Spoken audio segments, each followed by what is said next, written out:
अस्सलाम वालेकुम dear students, आप देख रहे हैं सैदरी एकेडमी और क्लास 10th बायोलॉजी के एक और लेक्चर के साथ हाजिर हैं।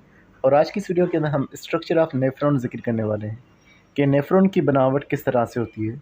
सबसे पहले तो ये ध्यान में होना चाहिए कि किडनी के अंदर जो फिल्ट्रेशन का काम है वो इन्हीं नेफ्रॉन्स की बदौलत हो रहा होता है। फिल्ट्रेशन का मतलब ये है कि जब ब्लड किडनी में पहुंचता है तो वो ब्लड साफ़ होता है, यानी उस ब्लड में से ख़राब चीज़ें, ख़राब केमिकल्स निकाले जाते हैं। और किडनी के अंदर जो चीज़ उन ख़राब चीज़ों को निकाल रही है वो नेफ्रॉन्स होती हैं, जो ट्यूब्स की सूरत में मौजूद होती हैं, माइक्रोस्कोपिक ट्यूब्स जो लाखों की तादाद में किडनी के अंदर मौजूद होती हैं। तो इसीलिए नेफ्रॉन्स जो कि काम कर रहे हैं, इसीलिए उनको फंक्शनल यूनिट ऑफ किडनी कहा जाता है। हर किडनी के अंदर 1 मिलियन से ज़्यादा नेफ्रॉन मौजूद होंगे, यानी कि 10 लाख से ज़्यादा हर किडनी में नेफ्रॉन मौजूद होंगे। और ये माइक्रोस्कोपिक यूरिनरी ट्यूबल्स हैं, यानी कि ये वो ट्यूबल्स हैं जो कि यूरिन को बना रही हैं। हर नेफ्रॉन के 4 मेन पार्ट होते हैं, 4 पार्ट इसके होते हैं। सबसे पहले हिस्से का नाम है बोमेन्स कैप्सूल, फिर उसके बाद है प्रॉक्सिमल कॉन्वोल्यूटेड ट्यूबल, फिर उसके बाद है लूपा फेनले, और फिर है डिस्टल कॉन्वोल्यूटेड ट्यूबल्स। तो ये 4 हिस्से जो हैं नेफ्रॉन के अहम हिस्से होते हैं।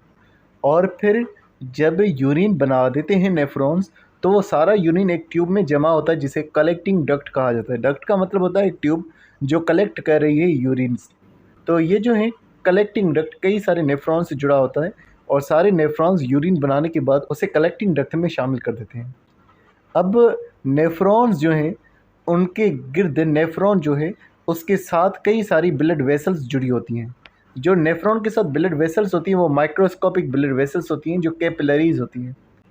और वो कैपिलरीज या तो रेनल आर्टरी से जुड़ी होंगी या रेनल वेन से जुड़ी होंगी। रेनल आर्टरी जो होती है वो किडनी की तरफ ब्लड लेकर आती है। रेनल से मुराद किडनी है, और आर्टरी मतलब कि ऐसी वेसल जो कि ब्लड किडनी की तरफ लेकर आ रही है।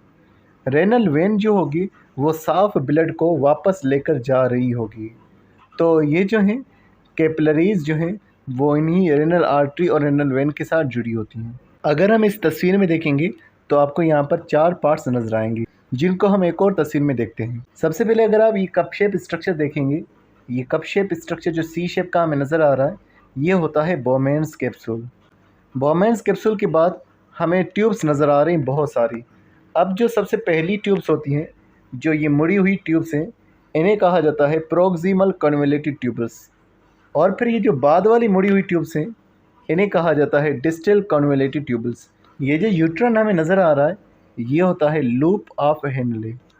और ये जो आपको हिस्सा नज़र आ रहा है इस बड़ी सी ट्यूब का, ये होता है कलेक्टिंग डक्ट। अगर आप इसमें देखेंगे ये अलग अलग ब्रांचेस निकल रही हैं, यहाँ से भी अलग अलग ब्रांचेस, ये दरअसल अलग अलग नेफ्रॉन के साथ जुड़ती हैं। तो कलेक्टिंग डक्ट कई सारे नेफ्रॉन के साथ कनेक्टेड रहता है। इसका काम होता है मुख्तलिफ नेफ्रॉन्स में से यूरिन को जमा करना। अब यहाँ पर दोबारा से वही तस्वीर है, लेकिन इसके साथ में ब्लड वेसल्स को जोड़ के दिखाया हुआ है। अगर आप देखेंगे तो ये एक आर्ट्रियोल है। आर्ट्रियोल दरअसल आर्टरी से छोटी होती है।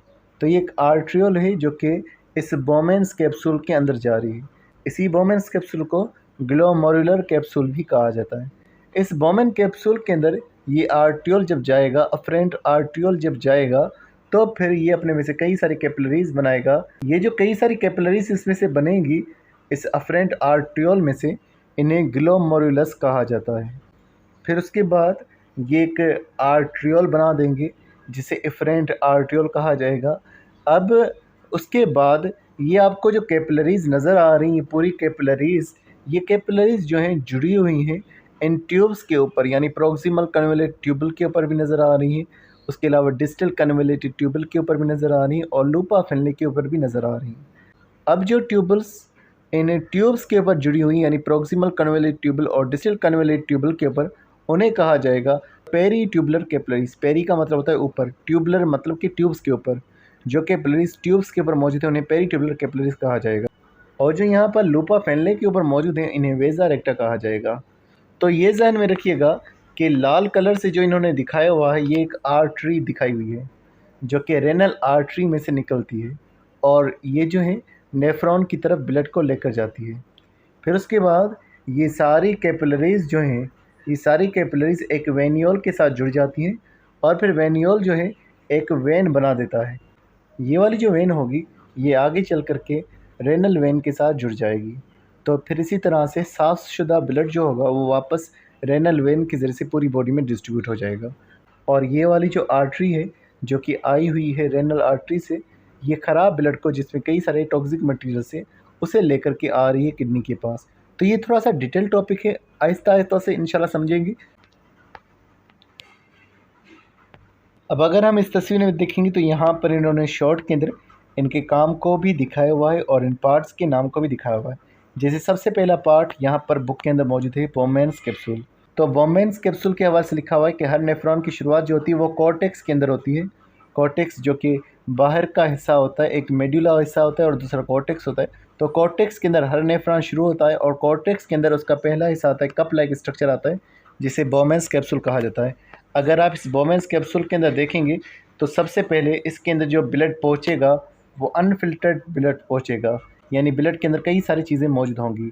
और ये जो है ब्लड पहुंचेगा बोमेन्स कैप्सूल के अंदर, उसके अंदर कौन सी चीज़ में पहुंचेगा? ग्लोमेरुलस में पहुंचेगा। आपको मालूम है कि बोमेन्स कैप्सूल के अंदर कैपिलरीज का एक जाल मौजूद होता है जिसे ग्लोमेरुलस कहा जाता है। और फिर सबसे पहले यहाँ पर फिल्ट्रेशन होती है बोमेन्स कैप्सूल के अंदर। बोमेन्स कैप्सूल के अंदर ब्लड फ़िल्टर हो जाता है और फिर इस आर्ट्रियोल की मदद से फ़िल्टर ब्लड जो है वो ग्लोमेरुलस से बाहर आ जाएगा। तो सबसे पहले ग्लोमेरुलस के अंदर यानी बोमेन्स कैप्सूल के अंदर फ़िल्ट्रेशन का प्रोसेस होगा। अब यहाँ पर अगर आप देखेंगे किडनी के स्ट्रक्चर को दिखाया हुआ है तो कॉर्टेक्स का रीजन दिखाया हुआ है और दूसरा मेडुला का रीजन दिखाया हुआ है, कॉर्टेक्स ऊपर वाला रीजन। अब आप देखेंगे नेफ्रॉन जो है दिखाया हुआ है, एक ये नेफ्रॉन दिखाया हुआ है और दूसरा ये वाला नेफ्रॉन दिखाया हुआ है। एक नेफ्रॉन जो मेडुला में बहुत अंदर तक गया हुआ है और दूसरा नेफ्रॉन जो है वो मेडुला में इतना ज़्यादा अंदर नहीं गया हुआ। तो ये नेफ्रॉन की दरअसल दो किस्में होती हैं।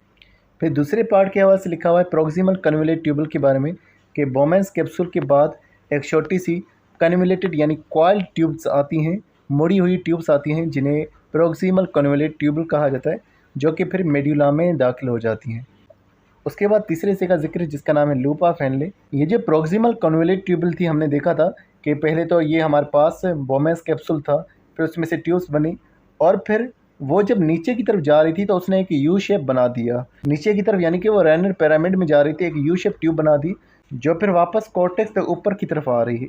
इस ट्यूब को हम ये लूपा फेनले कह रहे होते हैं। फिर आता है डिस्टल कन्वोल्यूट ट्यूबल।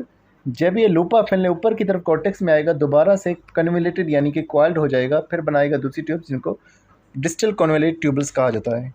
और लास्ट में पार्ट का जिक्र है जो कि है कलेक्टिंग डक्ट, जो कि यूरिन को कलेक्ट करेगा। तो डियर स्टूडेंट्स आज की वीडियो में बस इतना था। नेक्स्ट वीडियो के अंदर इंशाल्लाह नेक्स्ट टॉपिक का जिक्र करेंगे। तो मिलते हैं नेक्स्ट वीडियो में, तब तक बहुत सारा ख्याल रखिएगा। अस्सलाम वालेकुम।